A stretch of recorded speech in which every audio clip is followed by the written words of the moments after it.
So my foray into the Cineworld X-Men season ended last night with the fifth mutant movie I've watched, and that was Days of Future Past, a film I remember really enjoying when I saw it during its initial release in 2014. And this is a very short take on that movie, plus a short take covering the X-Men season. Days of Future Past is perhaps the precursor for the multiversal, multi-timeline type stories that we've seen in more recent Marvel offerings. Many years in the future, mutant kind is close to extermination, and in order to save the day, Wolverine's consciousness must be sent back in the past to the 1970s into his old self to stop the series of events that led to the future war between man and mutant. It's a very short take to say this was a fun film. If you've enjoyed the previous X-Men movies, you'll be sure to enjoy this.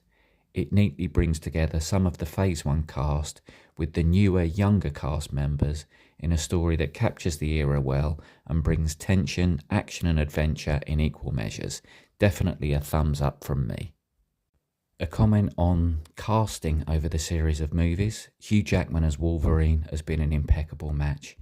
Very hard to imagine anyone else playing this role, and equally likely that this is the role that elevated Jackman to the status he has enjoyed in Hollywood. He really was an inspired choice, I think. For Magneto, another super influential character, Ian McKellen was excellent as the older version, Shakespearean and of significant presence on screen, and that was well matched by Michael Fassbender playing the younger version. And he also added a lot of intensity to that role, I think. Equally, Patrick Stewart as Professor X delivered similar levels of gravitas, but I just didn't see James McAvoy matching that intensity.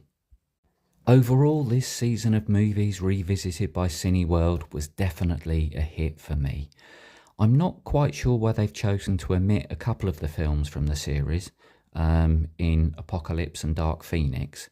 But overall, I think more of these types of cinema seasons would work and more people should attend them.